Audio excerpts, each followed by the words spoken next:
Hello, good morning all of you. आज हम दशमः पाठः देखने वाले हैं। सिकता से तो हमने पहले देखा हुआ है।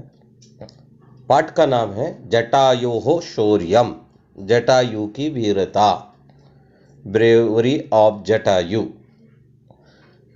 जटायु नाम से आप सबको पता है कि यह रामायण के कहानी में आया हुआ एक पात्र है, एक बर्ड है, पक्षी है जिसका नाम है जटायु।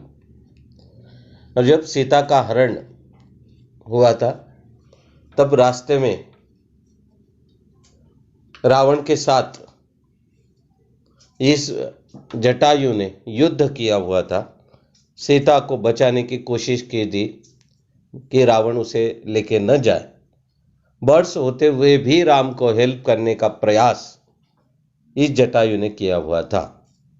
इसके बारे में इस पाठ में आपको दिया है कि उसकी शौर्य क्या है, यह हम जानेंगे।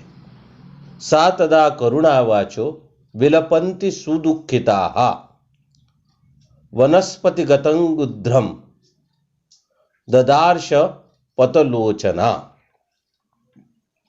ये जो श्लोक है, ये सीता को रावण लेके जा रहा है, तब सीता विलाप कर रही है। सा, ये जो सर्वनाम है, ये सीता के लिए आया हुआ है। सा सुदुःखिता, अतिशय दुखी सीता। आयातलोचना, सीता का वर्णन यहाँ पे आया है कि उसकी आंखें जो है वो बहुत बड़ी है। दीर्घ नेत्रा ऐसा कहा है संस्कृत में। करुणावाच, दुख से विलाप कर रही है, विलपंती। तदा, जब वो विलाप कर रही थी तब दूर से ही जटायु ने उसे देखा। गुद्र में जटायु को। तब करुणावाणी में विलाप करती हुई अत्यंत दुखी तथा विशाल नेत्रों वाली सीता ने विशाल वृक्ष पर स्थित जटायु को देखा। देखो, विशाल वृक्ष के ऊपर जटायु बैठा हुआ है और सीता ने देखा कि जटायु नाम का पक्षी उसे देख रहा है, और जटायु ने देखा कि सीता को रावण लेके जा रहा है। सीता का वर्णन, विशेषण यहाँ पे आया हुआ है। क्या विशेषण है सीता के लिए? आयातलोचना, बड़े आंखों वाली सीता है। दीर्घ नेत्र जिसे हम कहते हैं। विलपंती, विलाप कर रही है। सुदुःखिता, अतिशय दुखी है। ये सीता के लिए आए हुए विशेषण है। जटायु, दूर से जटायु को देखा। जटायो पश्यमार्यम रीयमाणा मनाथवत आनेन राक्षसेन्द्रेण करुण पाप कर्मणा। देखो, जैसे ही सीता ने देखा कि जटायु देख रहा है, तब हे आर्य जटायु, दुष्कर्म करने वाले इस राक्षस राज रावण के द्वारा अनाथ की तरह ले जाई जाती हुई मुझे देखो। देखो, जैसे ही सीता का ध्यान बड़े वृक्ष के ऊपर बैठे हुए जटायु के तरफ गया, तब उसने जटायु को कौन से विशेषण से बुलाया? देखो, आर्य, जेंटलमैन जिसे हम कहते हैं, कि हे आर्य जटायु, तुम देखो कि यह दुष्कर्म करने वाले रावण के लिए देखो क्या विशेषण है कि वो पाप कर्मणा है, पाप करने वाला है।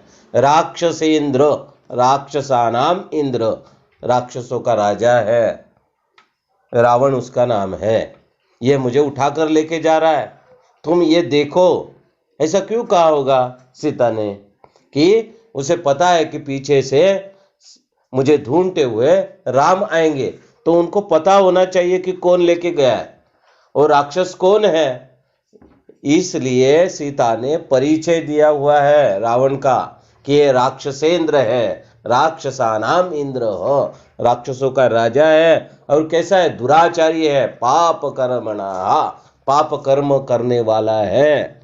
देखो, सीता ने उसका परिचय भी करवा दिया है कि यदि राम पूछेंगे कि कौन राक्षस था, क्योंकि राक्षस तो अनेक थे, लेकिन कौन सा राक्षस उठा के लेके गया, ये जटायु को दूर से ही वो बता रही है। देखो कि हे आर्य जटायु, दुष्कर्म करने वाले इस राक्षस राज रावण के द्वारा अनाथ की तरह ले जाई जाती हुई तुम मुझे देखो, है ना। राक्षसानाम इंद्र पाप कर्मणा, यानी दुष्कर्म करने वाला है। मैं अनाथ की तरह मुझे लेके जा रहा है, जैसे कि मैं अनाथ हूं ऐसा समझ करो, मुझे उठा के लेके जा रहा है।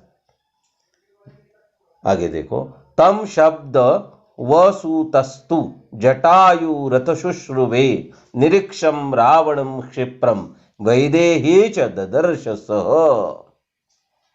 अवसुप्त सोए हुए, शुश्रुवे यानी सुना, ददर्श यानी देखा, निरीक्ष यानी देखकर, क्षिप्रम यानी जल्दी ही, वैदेही सीता का एक नाम है। वैदेही सीता का ही एक नाम है, इसलिए अन्वय है, सीताया करुण विलापम श्रुत्वा जटायु विशालकाय रावणम प्रथमम अपश्यत तदनंतर सह सीता अपश्यत। तब सोए हुए उस जटायु ने वह शब्द सुना तथा रावण को देखकर शीघ्र ही उसने सीता को भी देखा। उसने रावण को भी देखा क्योंकि वो पेड़ के ऊपर सोया हुआ था, और उसने दूर से देखा कि अरे विलाप करने वाली एक स्त्री है जिसका नाम सीता है, और तो सीता ने ही रावण के बारे में बोला है पाप करने वाला राक्षस इंद्र है। तो दूर से उसने दोनों को देखा। फिर क्या हुआ देखो, तत पर्वत शृंगस्तीक्ष्ण तुंड खगोत्तम वनस्पतिगतम श्रीमान वंध्याजहार शुभाम गति।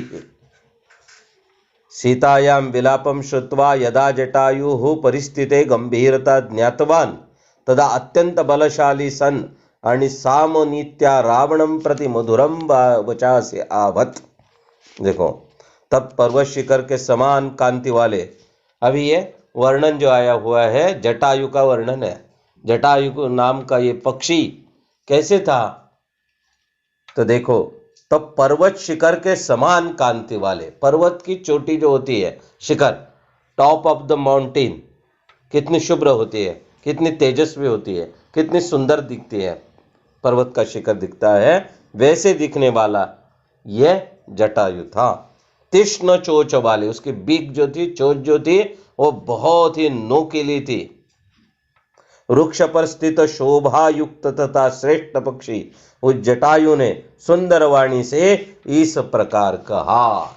देखो, जो सज्जन आदमी होते हैं कभी भी बुरे आदमियों के साथ एकदम से झगड़ा नहीं करते, पहले उसे समझाते हैं, बुझाते हैं, है ना, अपने वाचा से उसे प्रार्थना करते हैं। इसलिए इस जटायु ने भी प्रार्थना की, पहले मृदु वाचा से रावण को कहा, क्या कहा, निवर्तय मतीम नीचाम परदाराभिवर्षनात् न तस्मात् माचरी धीरो यतत्परो अस्य विगहर येत। देखो क्या कहा जटायु ने, जटायूनाम रावणम प्रतिबोधतम परदाराभिमर्शनात् नीचाम मती निवर्तय धीरम तत्न समाचरेत यत यस्य पर विगहर्येत। कितने सुंदर रीति से उसे समझाया।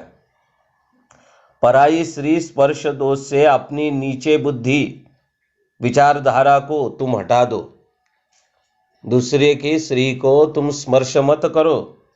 इस स्पर्श दोष से तुम्हारी बुद्धि नीच हो रही है, बुरी हो रही है, उस बुद्धि को तुम हटाओ, विशेष छोड़ दो, तुम उसे हटा दो। बुद्धिमान मनुष्य को ऐसा आचरण नहीं करना चाहिए जिससे अन्य लोग उसकी निंदा करें। देखो कितनी सुंदरता से जटायु ने समझाया कि तुम जो करने जा रहे हैं ना वो बुरी चीज है, वो अच्छा नहीं है। दूसरे की स्त्री को स्पर्श करना, उसकी लालसा रखना, इससे बुद्धि भ्रष्ट होती है। इसलिए तुम ये नीच बुद्धि को छोड़ दो, उसे हटा दो। और बुद्धिमान मनुष्य ऐसा आचरण कभी नहीं करता जिससे बाकी लोग उसकी आलोचना करे, उसकी निंदा करे, उसे दोष दे। तुम तो राजा हो, लोग तुम्हारी निंदा करेंगे, तुम्हें बुरा बोलेंगे, तो ये सब ठीक नहीं है। इसलिए तुम इस बुरे बुद्धि को दूर करो, हटा दो। इसलिए मैं आपको समझा रहा हूं कि तुम सीता को स्पर्श मत करो, सीता को तुम छोड़ दो। रुद्धो हम तम युवा धन्वी सरतः कवची शरी न चाप्यदाय कुशली वैदेही में गमिष्यसि। और ठीक से समझाया देखो कि अहम रुद्ध, मैं बूढ़ा हूं, अहम रुद्ध त्वम च धन्वी ही, देखो मैं बूढ़ा हूं और तुम्हारे हाथ में शस्त्र है, तुम शस्त्रधारी हो और मैं बूढ़ा हो चुका हूं। अहम रुद्ध त्वम धन्वी सरथ च युवा असि तथापि में वेदेहि आदायो कुशली न गमिष्यसि। कितना कॉन्फिडेंस है देखो, बूढ़ा हो चुका ये जटायु बोल रहा है कि मैं तो रुद्ध हूं लेकिन तुम युवक हो, साथ में रथ सहित हो, कवचधारी हो तथा बाण धारण किए हो, फिर भी तुम सीता को लेकर कुशलता पूर्वक सुरक्षित यहां से नहीं जा सकोगे। यदि मैं नीचे उतर गया तो मैं तुम्हें नहीं जाने दूंगा। यदि मैं बूढ़ा हो चुका हूं तो भी मैं सीता का संरक्षण करने के लिए तत्पर हूं, तुम्हें जाने नहीं दूंगा। देखो कितना कॉन्फिडेंस है उसके ऊपर, खुद के ऊपर, और सीता को बचाने की कोशिश करने के लिए उसने पहले उसे ललकारा। यह सज्जनता का प्रतीक है, पीछे से वार नहीं करते सज्जन आदमी। इसलिए जटायु ने उसे समझाया कि तुम कवच कुंडल शस्त्रधारी हो, मैं तो एक रुद्ध हुआ हूं, मेरे पास कोई शस्त्र नहीं, तुम्हारे पास में रथ है, तो ऐसे के साथ युद्ध करना उचित नहीं है शास्त्र के अनुसार। ऐसा पहले उसे समझाया। यहाँ तक आज हम देखते हैं, बाकी हम नेक्स्ट पीरियड में देखेंगे।